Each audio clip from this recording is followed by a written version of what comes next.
ilmu, memperdalam ilmu. Di masa beliau ilmu hampir habis ilmu. Beliau hidupkan lagi sampai beliau mencetak 300 mufti di masa itu, wa musannifin katsirin, dan banyak pengarang-pengarang kitab di masa itu. Jebolan mana? Jebolan beliau, alumni dari beliau. Jadi betul-betul mencetak para ulama. As-sadis, yang keenam, karena wahidun min al-katsir, ada seseorang dari bangsa katsir. Al-katsir itu artinya bangsanya al-katsir, kan ada al-kadri, al-mutahhar, dan ini maksudnya al-katsir. Min al ibni Sanad, dari termasuk keluarganya ibni Sanad. Dakhala fi sin ma'a qillati dzatil yad.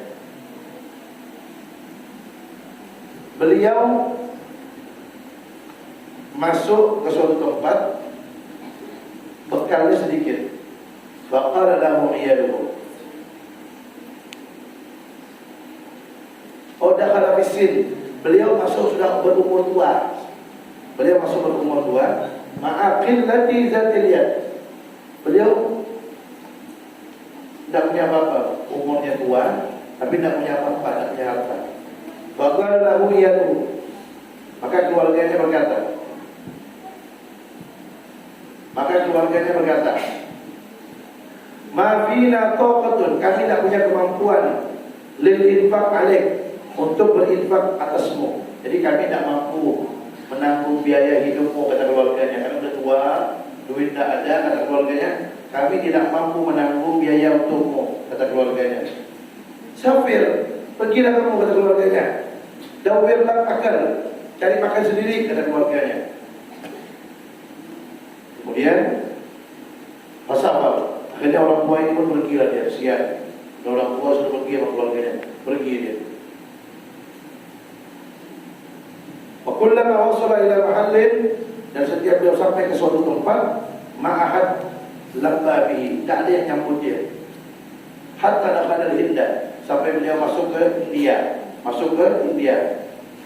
Baghallahu ahluha, maka orang India pun bilang kepada dia, kunci-kunci utahi, bukan. Apa orang India bilang? Apa orang India bilang sama orang tua ini? Hal fika alatul lil askaran, apakah kamu punya alat untuk perang, untuk militer, alat untuk menjadi tentara? La, dia bilang tidak punya. Qalu lahu, orang India bilang lagi, hal bika alatul lil khidmah, apakah kau punya alat untuk mengabdi, untuk kerja? Ada tak? Bagaimana? La, tidak punya. Bagaimana? Maka orang-orang India bilang lagi, bagaimana cerita? Ini kenapa mau datang sini? Mau nyanyi? Tidak ada tambahan Ustaz. Orang India bilang, ente mau apa datang sini? Bagaimana orang tua ini bilang kepada orang India, atau ikutan kabar, aku pengen makan ya, cari makan. Ya, orang tua keliling-keliling cari makan ke India, cari makan. Bagaimana akhirnya orang India bilang sama orang tua itu, inna fil Hindi, sesungguhnya di India ini baladan, ada suatu negeri, yugalulaha, nama negerinya Dihli. Nama negerinya Dihli. Tak jauh dari tempat yang Syahrukh. Qaidatul Hindi. Wa fiha mahallun lilladzina yatlubuna al-ilma. Nah, di Dihli itu kata orang India bilang, di Dihli itu mahallun, ada suatu tempat lilladzina yatlubuna al-ilma, bagi orang-orang yang mau belajar ilmu agama. Di situ ada tempat tuh. Sir ilaiha, pergilah ke sana. Sana ada makan gratis. Ente mau makan gratis kan kalau bahasa kita. Ente mau makan gratis. Ada tempat namanya Dihli. Di sana tuh ada orang belajar ilmu agama. Itu dapat makan.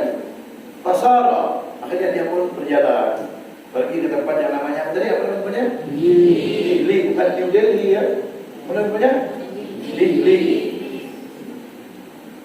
Walamma wasala ilaiha, dan ketika orang tua ini sampai ke tempat Dihli itu, jalasa ayyaman, dia pun duduk beberapa hari, tinggal beberapa hari di daerah Dihli.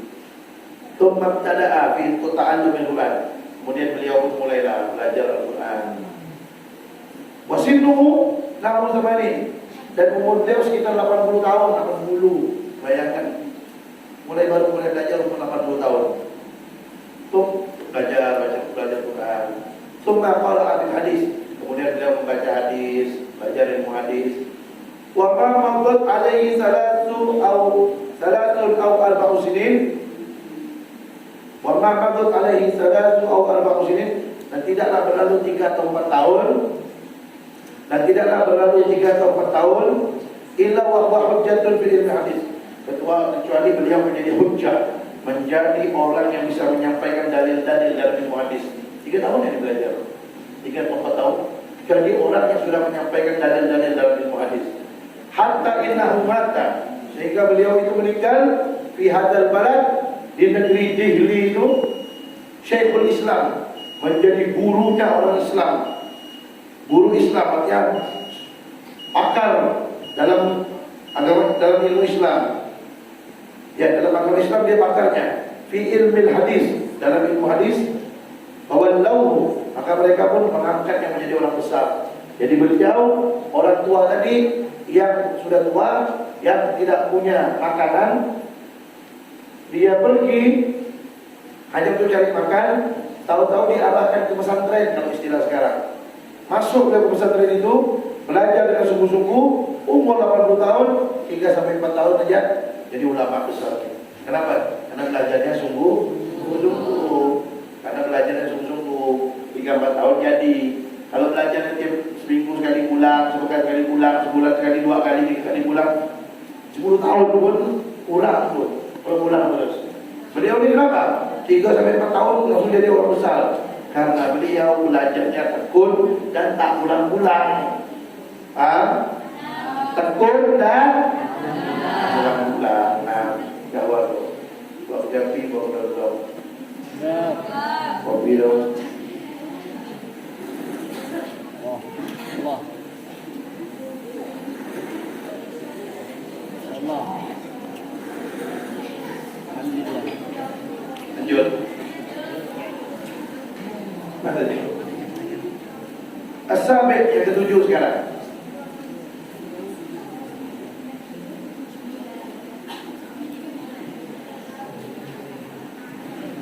Yang ketujuh, dikatakan lamma balagha Sufyan ats-Tsauri, ketika Sufyan ats-Tsauri sampai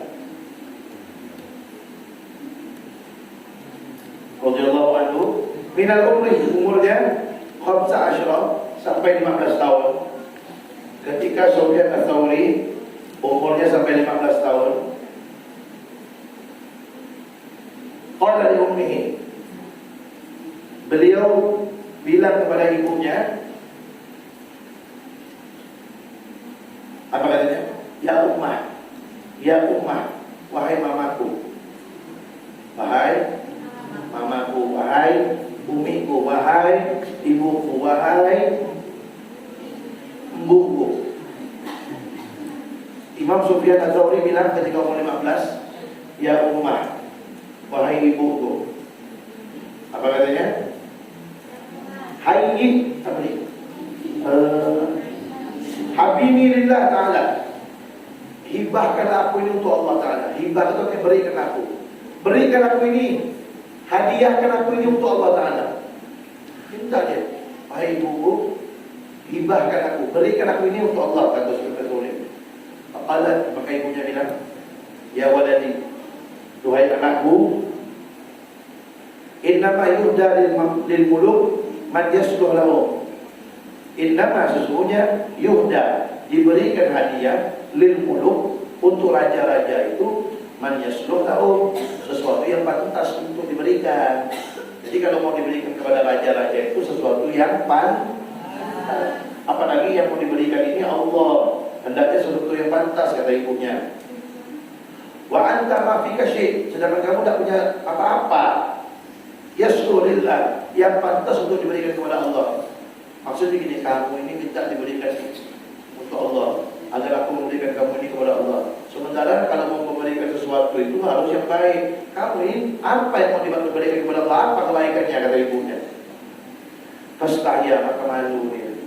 Imam Sufyan Ats-Tsauri malu. Wadakhala baitan, akhirnya dia masuk rumah. Masuk suatu rumah, fa'aqama fihi, maka dia tinggal di rumah itu. Beliau tinggal di rumah itu khamsa sinin, 5 tahun tinggal di satu rumah itu, tinggal beliau sendirian. Apa yang beliau lakukan? Mutawajjihan ila Allah Ta'ala. Fokus kepada Allah Ta'ala, ibadah kepada Allah Ta'ala. Fokus dengan apa? Bil ibadah. Fokus 5 tahun di suatu rumah sendirian, ibadah kepada Allah Ta'ala. Pada kali umum pada dari. Setelah itu, setelah 5 tahun, baru ibunya masuk ke rumah tersebut. Fawajadatuhu, maka mendapatkan Imam Sufyan Ats-Tsauri, anaknya, mujtahidan fil ibadah, sedang bersungguh-sungguh dalam ibadah di rumah itu. Ibunya masuk setelah 5 tahun. Wa alaihi atharus sa'adah, dan dilihat di mukanya ada pancaran-pancaran kebahagiaan. Kebahagiaan apa? Kebahagiaan karena sudah dekat kepada Allah. Ada pancaran dari mukanya, pancaran kebahagiaan. Faqabbalat baina ainaihi, maka ibunya pun mencium di antara kedua matanya, di keningnya, dicium ibunya. Jadi setelah beliau ibadah 5 tahun tak keluar-keluar rumah, ibunya masuk, ibu melihat mukanya itu ada pancaran cahaya kebahagiaan karena dekat kepada Allah. Sama ibunya dicium keningnya. Beliau tadi 15 tahun ada ibunya, minta agar ibunya memberikan dia untuk Allah. Kemudian beliau ibadah 5 tahun, berarti umurnya berapa? 20 tahun sudah pancaran cahaya kebahagiaan dari Allah di mukanya. Dicium keningnya sama ibunya. Kemudian waqala, ibunya berkata, ya waladi, wahai anakku, al-an, sekarang, wahabtuka lillah, sekarang saya hadiahkan kamu, saya serahkan kamu, saya hibahkan kamu untuk Allah. Maka bacaanlah, maka Imam Sufyan Ats-Tsauri pun keluar dari ibunya. Wa beliau izin sama ibunya, pamitan sama ibunya. Kemudian beliau pergi. Berapa tahun? Asyur sinin, 10 tahun beliau pergi. Fi siyahatihi, dalam berkelilingnya beliau pergi. Kenapa beliau pergi? Mutaladzidan bi ibadatihi, karena beliau merasakan kelezatan dalam ibadahnya. Karena beliau merasakan kelezatan dalam ibadahnya. Tuh, anak umur 20 tahun izin sama ibunya untuk pergi. Berapa tahun perginya? 10 tahun pergi. Tadi 5 tahun fokus ibadah. Sekarang pergi lagi dari ibunya, izin minta ibu pergi 10 tahun. Ngapain? Mutaladzidan bil ibadah. Apa saja? Mutaladzidan bil ibadatihi, merasakan kelezatan dalam beribadah. Bukan pacaran ya. Umur 20 tahun pergi bukan pacaran. Bukan lari sama cowoknya, bukan lari sama ceweknya, tapi beliau merasakan kelezat dalam ibadah selama 10 tahun. Kemudian setelah 10 tahun berapa berarti umurnya? 30. Fashtaqa ila ummihi, maka dia pun rindu kepada ibunya. Fazaraha lailan, maka dia pun berkunjung kepada ibunya di malam hari. Sudah 10 tahun beliau pergi, beliau berkunjung kepada ibunya malam-malam. Falamma qaraqal bab, maka ketika beliau menggedor pintu rumah ibunya, nadathu, ibunya memanggil dia. Tuh, bayangkan, anaknya 10 tahun pergi dan dijenguk-jenguk, tidak ada pulang-pulang. Setelah 10 tahun beliau pulang, gedor pintu rumah. Apa kata ibunya? Min wara'il hijab, dari warok satir, warok di belakang tabir. Ya Sufyan, ibunya, wahai Sufyan, man wahaba lillah syai'an, siapa yang sudah memberikan untuk Allah sesuatu, pada yang fihi, tak boleh lagi dia kembali. Kata ibunya. Bayangkan, ibunya kan 10 tahun yang lalu kan sudah memberikan Sufyan Ats-Tsauri untuk dihadiahkan kepada Allah ketika Sufyan Ats-Tsauri umur 20 tahun. Akhirnya dia pergi setelah 10 tahun, umurnya 30, balik lagi ke ibunya. Kata ibunya, barang siapa yang sudah memberikan sesuatu untuk Allah, tak boleh balik lagi itu, tak boleh balik lagi, kata ibunya. Wa ana, dan saya, kata ibunya, qad wahabtuka ilaih, aku telah memberikan engkau, menghibahkan engkau kepada Allah. Fala araka, Maka saya tidak mau melihat kamu, kata ibunya, illa baina yadayhi, kecuali nanti di sisi Allah Subhanahu wa taala. Ada orang tua seperti itu di negara. Ada benar? Ada benar. 15 tahun di Jordan. Anak dan orang tua seperti itu susah didapat, kayaknya tidak ada di zaman sekarang. Bayangkan, anak umur 15 tahun menghadap ibunya, Bu, tolong saya ini dihibahkan, dihadiahkan untuk Allah. Kata ibunya, itu punya apa? Mau dihadiahkan kepada Allah? Tidak ada yang baik, tidak ada yang pantas untuk dihadiahkan. Masuk rumah, ibadah 5 tahun. Setelah nampak tanda-tanda kebahagiaan dari Allah, umurnya 20 tahun, ibunya bilang, nah sekarang saya hadiahkan kamu untuk Allah. Sekarang saya hibahkan kamu untuk Allah. Setelah itu beliau izin sama ibunya, minta ridho, beliau pergi selama 10 tahun. Setelah 10 tahun balik lagi, Bu, saya pulang, rindu. Apa kata ibunya? Tidak mau ketemu ibunya, ditutup pakai tabir. Orang kalau sudah memberi sesuatu untuk Allah, tidak boleh dibalik lagi, tidak boleh kembali lagi, itu pemberian. Dan saya sudah memberikan engkau kepada Allah, maka saya tidak mau ketemu kamu, kata ibunya. Nanti saya mau ketemu kamu di sisi Allah. Artinya pengen ketemu sama anaknya di surga. Bayangkan sampai seperti itunya. Pelajaran apa yang bisa kita ambil? Di antaranya 2 pelajaran yang bisa kita ambil. 1, bagaimana seorang pemuda yang bernama Sufyan Ats-Tsauri mendekatkan dirinya kepada Allah Subhanahu wa taala. Yang kedua, bagaimana beliau tidak pulang-pulang ke rumah karena untuk mencari kebaikan. Pertama 5 tahun, habis itu 10 tahun, 15 tahun tidak pulang ke rumah. Yang ketiga, pelajaran yang bisa kita ambil, bagaimana seorang ibu mendidik anaknya agar lebih cinta kepada Allah daripada orang tua. Orang tua harus dicintai, tapi Allah harus nomor 1. Nomor 2-nya Rasulullah SAW. Nomor 3 baru orang tua. Itu ibunya. Jangan ketemu nanti, jangan ketemu di sisi Allah. Bagaimana hebatnya ibu? Memang begitu lah, memang begitu kan? Ya, dulu nih yang nyusul kitab ini namanya Al-Habib Ali Baharun, anaknya Abuya Al-Habib Hasan Baharun. Ini Al-Habib Ali Baharun ini, beliau dulu setelah belajar di Dalwa, beliau pergi ke Al-Madinah Al-Munawwarah, kota Madinah, belajar ke Al-Habib Zaid bin Sumaid. Apa pesan Abuya? Apa pesan Abuya Al-Habib Hasan Baharun ketika mengirim Habib Ali ini ke Madinah? Ketika Habib Hasan Baharun menghantar Habib Ali ini yang usul kitab ini, apa kata Abuya Hasan? Wahai Ali, kamu belajar fokus di Madinah.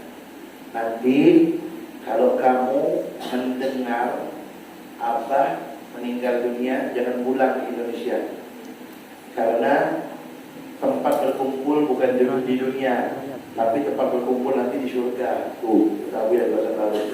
Ternyata benar kan?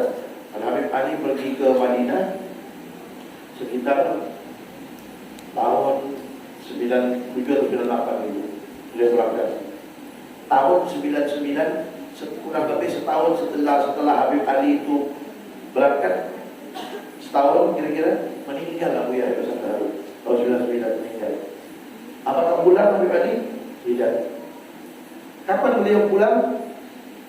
Tahun 2002, setelah kurang lebih 4 tahun beliau di Madinah, tahun 2002 beliau pulang. Nah, tahun 2002 itu Ustaz sama Habib kami ada di dalam. Habib Ali pulang itu kita ada di dalam. Itu beliau pulang, datang, abahnya sudah di kuburan. Padahal dulu waktu berangkat, abah beliau yang hantar. Ketika beliau pulang dari Madinah, abah beliau sudah di kuburan. Tapi coba lihat, apa pesan abah beliau? Kalau abah meninggal jangan pulang, beneran tak pulang. Dua orang tua seperti itu mendidik anaknya, karena tahu hakikatnya. Kata Habib Hasan Baharun, di dunia bukan tempat untuk berkumpul. Di mana tempatnya berkumpul yang sebenarnya? Surga nih, sama kayak ini. Jangan kamu sudah saya berikan kepada Allah, kata ibunya. Nanti kita bertemu di sisi Allah, jadi surga. Itu didikan orang-orang soleh itu seperti itu. Bagaimana menguatkan anaknya? Ini tidak. Anak putih rambut di rumah, anak yang bodoh dijemput. Anak yang sunat di rumah, anak yang bodoh dijemput. Ulang tahun, pulang. Pindah rumah, pulang. Melahirkan, ulang. Kau lagi ulang. Macam mana berhasil katanya? Ulang terus. Tuh lihat orang-orang dulu. Tidak ada ulang-ulang. Bahkan ada di antara ulama itu. Beliau berangkat ke pondok. Sudah. Zaman dulu belum ada telepon. Akhirnya orang tuanya, keluarganya kirim surat. Itu suratnya tidak dibuka-buka. Ketika dikirim suratnya disimpan. Dikirim lagi, disimpan. Sampai dia selesai mondok di pesantren itu, udah bertahun-tahun selesai. Kok sebelum pulang ke rumahnya, baru dibuka tuh suratnya. Oh, si Fulan keluarganya meninggal dunia. Oh, si Fulan dapat anak. Oh, si Fulan sudah menikah. Oh, si Fulan sudah meninggal. Oh, si Fulan pindah rumah. Oh, semuanya suratnya dibuka. Sudah selesai mondok. Kenapa beliau simpan semua suratnya? Nanti buka. Biar tidak mengganggu fokus belajarnya. Biar fokus belajarnya. Tidak usah mikir-mikiran apa yang terjadi di keluarganya. Tidak usah fokus. Sudah selesai baru dibaca. Tidak ulang-ulang. Ini dikit-dikit kasih tahu anaknya. Nah, bapak jatuh dari motor. Akhirnya anaknya bimbang di mondok. Ya Allah, bapak itu dari motor. Izin pulang. Tinggal lagi pelajarannya. Ketinggalan pelajarannya. Nah, kata bapaknya, emaknya masuk rumah sakit, kepalanya pusing, vertigo. Izin lagi, jadi emaknya di rumah sakit, hilang lagi pelajarannya, turun masuk ke pondok, lemah lagi semangatnya. Macam mana mau berhasil pondok gitu? Anak sama orang tua harus sama-sama kompak. Orang tua jangan dikit-dikit kasih tahu sama anaknya di pondok. Anak jangan pengen tahu urusan rumah, fokus belajar. Kalau mau berhasil, makanya orang dulu tuh lihat, umur 80 belajar 3 tahun 4 tahun jadi ulama besar. Itu cara belajarnya. Nah itu. Nah, Al-Zamin yang ke-6, yang ke-8. Qala Qutbul Irsyad Al-Haddad Abdullah bin Haddad, talabna min al-kulli hatta sara al-kullu yatlubu minna. Al-Habib Abdullah bin Haddad yang kita baca rotibnya, pengarang kitab Qasaid Dunia dan kitab-kitab yang lain. Apa kata beliau? Talabna min al-kull. Kami cari ilmu dari semua guru-guru. Hatta sehingga soal kullu, sehingga semuanya menjadi yatlubu minna, mencari ilmu dari kami.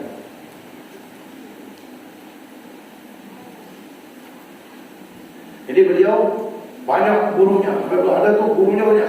Di antara guru beliau tuh Al-Habib Umar bin Abdurrahman Al-Attas yang menyusun Ratib Al-Attas. Itu di antara guru Al-Habib Al-Attas. Banyak guru beliau. Belajar sana sini banyak gurunya. Karena beliau sudah banyak belajar, sehingga beliau menjadi orang alim.